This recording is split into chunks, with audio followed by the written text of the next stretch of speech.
வயிற்றுல மூச்சு விடுங்க சார். இதுதான் சீக்ரெட் சார். வயிற்றுல மூச்சு இழுக்கும்போது வயிறு வெளியே வரணும், மூச்சு விடும்போது வயிறு உள்ள தள்ளணும். நீங்கள் அதை மட்டும் கான்சன்ட்ரேட் பண்ணி ஒரு 1.5 மாதம் ரெகுலராக பண்ணி பாருங்கள், வயிறு குறைய நினைக்கலங்க சார். எவ்வளோ நேரம் பண்ணலாம் சார்? 4 பூரா பண்ணிட்டே இருங்க சார். எங்கள் வீட்டுக்கிட்ட ஒருத்தர் இருக்கார் சார், பேர் ஜான் சார். அவன் வந்து 6 பேக்ஸ் இருக்குது. அவன் ஒர்க் அவுட்லாம் போனதில்லை, ஆனால் 6 பேக்ஸ் இருக்குது. அவன் வயசு வெறும் இப்போ ஐ திங்க் 29. அவன் கிட்டத்தட்ட ஒரு 10 வருஷமாக 6 பேக்ஸ் வச்சிருந்தான். ஏன்னா அவனுக்கு வீசிங் இருக்குது சார். அவ்வளோதான் சார். ரொம்ப கஷ்டப்படுவான். அந்த பஃப்லாம் போட்டு அஸ்தலைன்லாம் போட்டு ஆஸ்பிரேட் பண்ணி அடிக்கடி போய் நெபுலைசர் அவங்க அப்பா வச்சுட்டு வருவாங்க. 6 பேக்ஸ் இருக்குது அவனுக்கு. எப்படி இருக்குன்னு பார்த்தா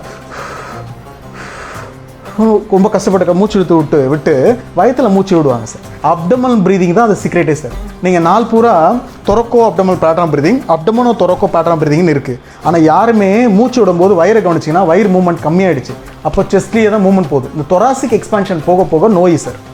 வயிற்றுல மூச்சு இழுக்கும்போது வயிறு வெளியே வரணும், மூச்சு விடும்போது வயிறு உள்ள தள்ளணும். நீங்கள் அதை மட்டும் கான்சன்ட்ரேட் பண்ணி ஒரு 1.5 மாதம் ரெகுலராக பண்ணி பாருங்கள், வயிறு குறைய நினைக்கலங்க சார். எவ்வளோ நேரம் பண்ணலாம் சார்? 4 பூரா பண்ணிட்டே இருங்க சார். இதான் ப்ரீதிங் சார். அது ப்ராக்டிக்கலாக பாசிபிள். Conscious breathing sir. இதான் சீக்ரெட்டே சார். அவ்வளோதான் சார். இல்லை பர்டிகுலராக இப்போ காலையில் 1 மணி நேரம், சாயந்தரம் 1 மணி நேரம் அப்படி பண்ணலாம். நீங்கள் யோகாவில் பிராணாயாமாவில் சீதலி, சீத்காரி, நவுலி கிரியா, உட்டியான பந்தா நிறைய இருக்குது சார். அது மாதிரி நீங்கள் பண்ணிட்டு போகலாம்ல. அனுலோமா விலோமா அது பண்ணுங்க sir. But full day sir இதுதான் ப்ராக்டிஸ். சித்தர்கள் எப்படி சார் யுகம் கணக்கில் வாழ்ந்தாங்க, ஆயிரக்கணக்கில் வருஷம் வாழ்ந்தாங்கல்ல. ஒரு 5 யுகம் 6 யுகம் வாழ்ந்தார் அகத்தியர். எப்படி அவரால் முடிஞ்சது sir? Simple uptown breathing sir.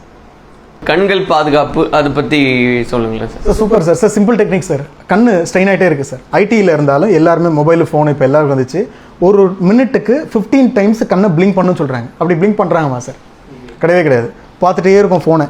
அப்போ என்ன ஆகுதுன்னா கண்ணு ஸ்ட்ரெயின் ஆகுது. நார்மலாக கண்ணில் 2 கிளான்ஸ் இருக்குது. டியர் கிளான்ஸ் எல்லாருக்கும் தெரிஞ்சதான். மெல்போனியம் கிளான்ஸ் இருக்குது. அதான் ஆயில் செக்ரேட் பண்ணுது. கண்ணை நீங்கள் பிளிங்க் பண்ணல அப்படின்னு சொன்னால் அப்போ என்ன ஆகும்? கொஞ்சம் கொஞ்சமாக அந்த மெல்போனியம் கிளாஸ் ஆக்டிவேட் ஆகாது. மூவ்மெண்ட் இருந்தால் மட்டும் தான் ஆக்டிவேட் ஆகும். அப்போ மூவ்மெண்ட் இருந்தால் மட்டும், அதுவுமே மூவ்மெண்ட் தான் சார், ஆக்டிவேட் ஆகும். ஸோ அப்போ மூவ்மெண்ட் இருக்கும்போது ஆயில் கிளான்ஸ் செக்ரேட் ஆகும்போது ட்ரைனஸ் வராது. நீங்கள் ரிப்பீட்டாக கொடுத்துட்டே இருக்கும்போது கண்ணு ட்ரை ஆகுது. இதுதான் ஃபர்ஸ்ட் ரீசன்ஸ். செகண்ட் வந்து ஒரு நாளைக்கு 10 டைம்ஸ் ஐ வாஷ் பண்ணலாம். தேர்ட் வந்து எல்லாரும் சொல்கிற மாதிரி வைட்டமின் ஏ ரெஸ்டோர் பண்ணலாம். Like papaya, carrot, I think எல்லாருக்கும் தெரிஞ்ச அதே விஷயம்.